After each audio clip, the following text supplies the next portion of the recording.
Bonjour, donc pendant des années j'ai vendu le machine learning en me disant que tout le monde allait en faire partout et ce dont je m'aperçois c'est que en fait c'est pas si simple que ça. Et donc ce que je vais vous faire c'est vous ramener un petit peu sur Terre.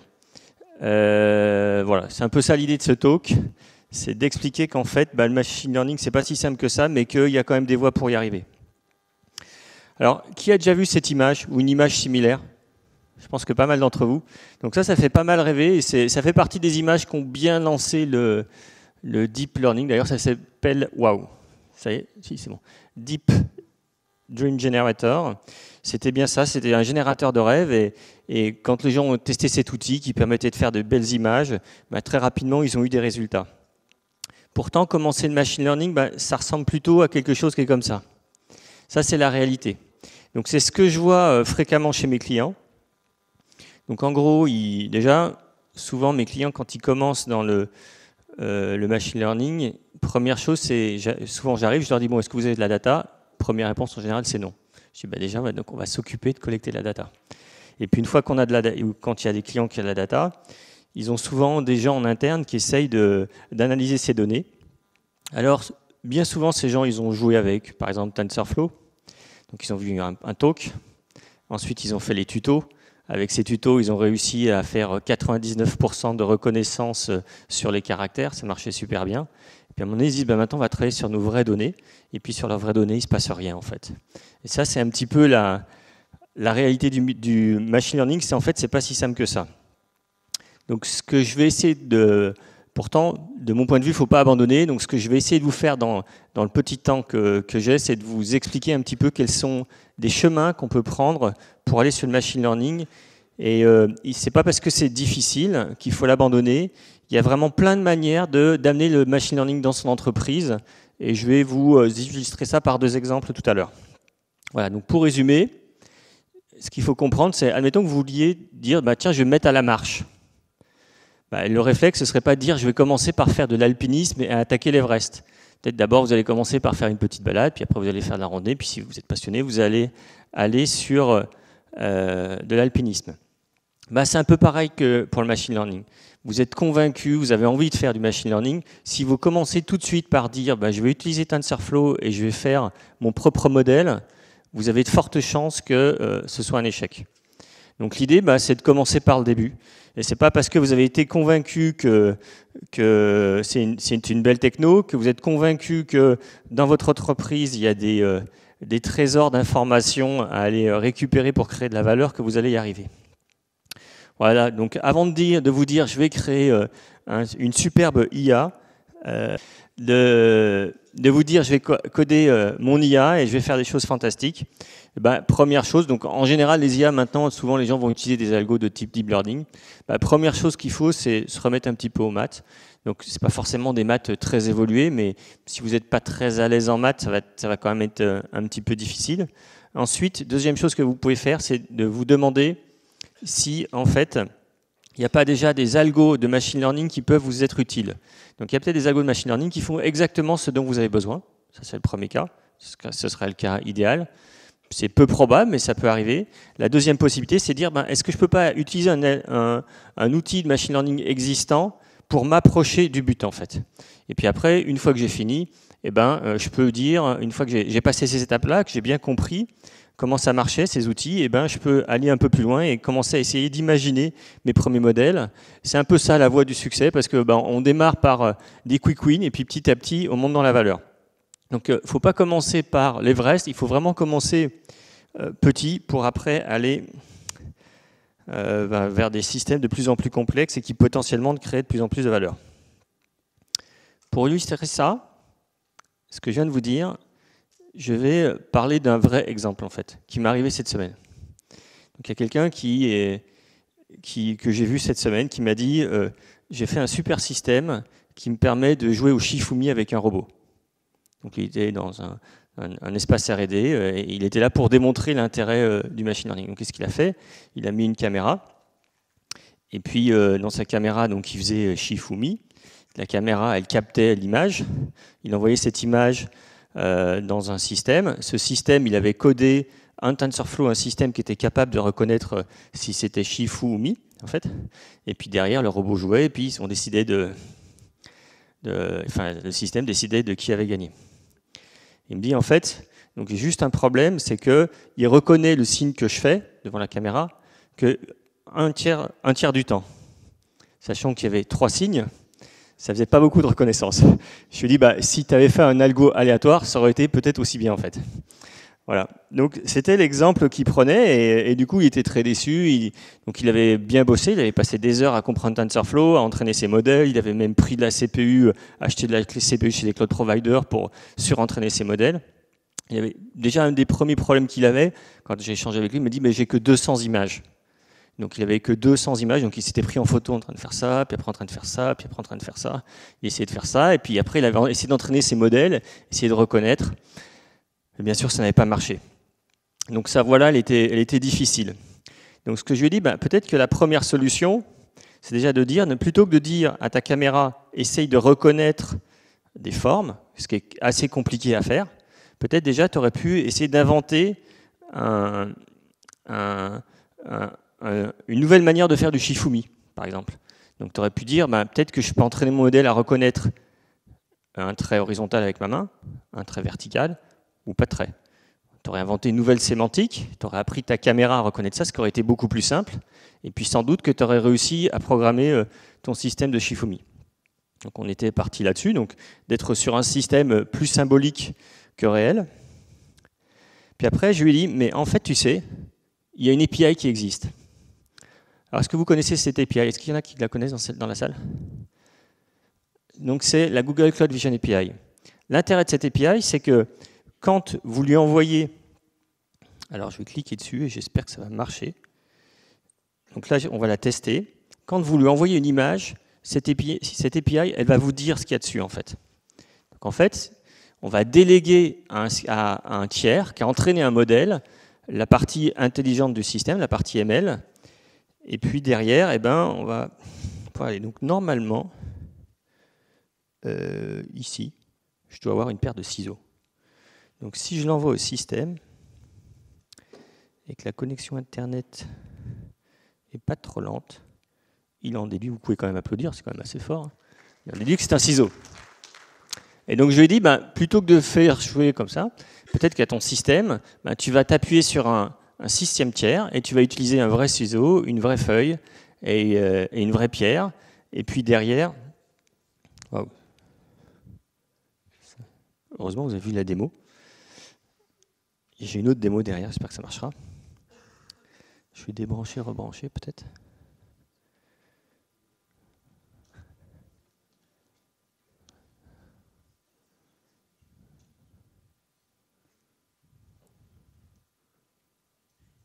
Non, si.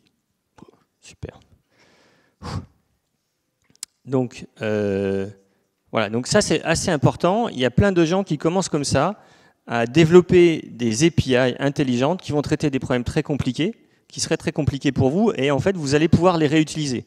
Donc, c'est une des manières. Nous, on commence déjà à utiliser ça, s'appuyer sur des API comme ça, des API de machine learning, pour commencer à proposer des services à nos clients. Alors, je dis, voilà, tu lui présentes une vraie feuille, un vrai ciseau, une vraie pierre, et puis normalement, ton système, il devrait marcher.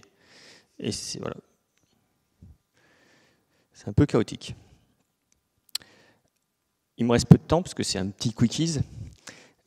Ouais. Et donc, je vais vous parler d'un autre sujet qui peut-être va vous... donc là, je voulais juste vous montrer une première API, son fonctionnement. C'est mettre en place ça, la partie Vision API, c'est très simple. Il y en a une autre aussi qui est très simple à utiliser, c'est une API d'analyse de texte.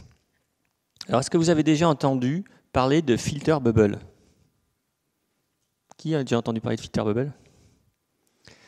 Le filter bubble, c'est quoi? C'est dans les réseaux sociaux, en fait, vous allez percevoir un ensemble d'informations qui est cohérent, vous êtes en fait dans votre bulle informationnelle. Et donc, on en a beaucoup parlé de cette filter bubble pendant les élections américaines, où en fait les partisans de Trump ne voyaient que des messages positifs pour Trump et négatifs sur Clinton, et à l'inverse, les partisans de Clinton ne voyaient que des messages positifs sur Clinton et négatifs sur Trump. Ça, c'est ce qu'on appelle la filter bubble. C'est un des vrais sujets actuellement. Et donc je me suis dit, est-ce que moi je suis capable de voir si une personne fait partie de la même filter bubble que moi? Intéressant. Voilà. C'est un problème, donc comment est-ce que je suis capable de résoudre ça? Voilà, j'avais illustré la filter bubble. Donc ça, c'est les messages que quelqu'un reçoit, moi ou un tiers. Il y a tous les autres messages, et moi je vais voir qu'une message qui correspond à une vision du système. Donc première solution, c'est de dire, par exemple, je vais prendre la filter bubble Twitter, et je vais regarder tout ce que moi je suis en tant que producteur d'informations, donc tous les gens que je suis. Le tiers, je vais regarder tous les gens qui suivent. Et puis après, je vais comparer, est-ce qu'on suit les mêmes personnes? Puis peut-être que je vais arriver à faire quelque chose, mesurer la distance entre les gens que je suis et les gens qui suivent pour déterminer si finalement on est assez proche. Je ne suis pas capable de faire ça en fait. Je vais essayer d'imaginer un algo pour faire ça, je n'ai pas réussi. Donc en fait, deuxième chose, c'est de dire, je vais peut-être m'attacher directement au tweet. Donc je vais prendre ma timeline, les messages que je vois vraiment, je vais voir sa timeline, les messages qu'il voit vraiment, et je vais essayer de mesurer la distance de perception, la distance qu'il y a entre ces deux messages du point de vue du sentiment. Est-ce que sur les mêmes sujets, ces messages ont la même positivité ou même négativité? Donc ça, c'était l'idée de base. Pour faire ça, en fait, j'ai donc construit un système qui lit ma timeline. Toutes les minutes, je vais récupérer ma timeline Twitter. Toutes les minutes, je vais récupérer mes tweets. Et après, je vais les scorer. Donc pour les scorer, en fait, il y a une API qui permet de faire ça, qui s'appelle la Natural Language Processing API. Donc pour vous faire une démonstration de cette API, donc c'est ici, vous pouvez ici aller sur Google, on va par exemple aller scorer le pont Mirabeau. Alors c'est un poème, on va aller voir ce qu'on est capable de faire avec cette API. Donc je vais prendre par exemple la première strophe du pont Mirabeau. Tout le monde la connaît. Comme ça, il n'y a pas d'erreur possible. Je la prends, je la mets ici. Donc hop, je dis à cette API, analyse-moi. Donc si c'est voilà. Première chose qu'il est capable de faire, c'est de détecter ces 4 lignes, de quoi ça parle. Donc il me dit, ça parle du pont Mirabeau, c'est le sujet principal, ça parle de joie, de peine, de scène et d'amour. Donc c'est le premier strophe. Normalement c'est assez mélancolique le pont Mirabeau, mais le premier strophe, il est quand même, il n'est pas joyeux, mais voilà. On est aussi capable de mesurer, alors j'espère que vous allez le voir, on peut voir aussi le niveau de positivité ou de négativité du message. Donc ces 4 lignes, en fait, ont globalement une positivité, puisque la positivité, ça varie de 0 à 1, et la négativité de -1 à 0. Et puis une magnitude, une puissance. Donc c'est quelque chose qui est globalement positif, et avec une certaine puissance. Donc je me suis dit, en utilisant ces 2 sujets-là, je dois être capable de pouvoir faire quelque chose. Donc je vais vous montrer ça. Ce que j'ai fait d'abord, donc j'ai scoré mes tweets. Donc là on voit les derniers tweets que j'ai, ça devait être hier soir ça, c'est les tweets les plus positifs des dernières 24 heures que j'ai lus. Donc j'envoie ces tweets à l'API. Première chose, je lui dis, récupère-moi les différentes entités, score-moi ces tweets, et du coup je vais obtenir pour chacune des entités un score de positif ou de négatif. J'ai beaucoup de tweets, donc j'ai beaucoup d'entités qui sont collectées. Je fais la somme de toutes les positivités ou négativités que j'ai sur les différents sujets, les différentes entités que j'ai collectées. Et derrière, je suis capable donc de définir un score. Donc je vais vous montrer ça. Donc j'ai pris ma timeline et je lui ai dit, voilà, mange-la. Et donc là, on voit, il y a le score global. Donc le score global, c'est la positivité, enfin le sentiment produit par la magnitude, plus le nombre de tweets. Donc ça, c'est les plus gros scores sur mon sujet. Et puis j'ai mis quelques scores plus bas. Voilà.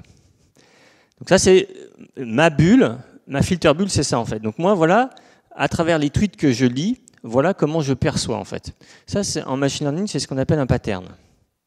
Donc j'ai identifié des sujets qui sont clivants, et sur ces sujets clivants, je vais regarder comment est-ce que les gens que je suis communiquent dessus, soit de manière positive, soit de manière négative.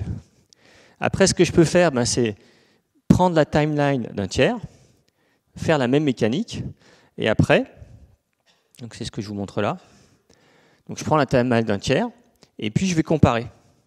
Et je vais voir si, alors c'est un calcul de distance, donc il y a plein de calculs de distance en machine learning qu'on peut faire, et là je vais mesurer la distance entre mon pattern et le pattern de ce tiers, de manière à voir si on fait partie de la même bulle en fait, informationnelle, donc c'est le cas. Vous voyez qu'ici on a quand même des choses qui sont assez proches. Voilà. Et donc en utilisant quelque chose qui est finalement assez simple à mettre en œuvre, ça c'est vraiment quelques heures de coding pour mettre en place ça. Derrière maintenant, je suis capable de prendre 2 personnes et voir s'ils font partie de la même bulle informationnelle. C'est assez intéressant. Je vous laisse imaginer comment on peut utiliser ça après pour faire du marketing. Donc c'est un bel exemple où en fait, je vais faire du machine learning sans vraiment de capacité de data scientist. Je ne crée pas mon modèle, mais en fait, je vais utiliser la puissance de modèle que je loue, de modèle de machine learning que je loue pour créer de la valeur en fait.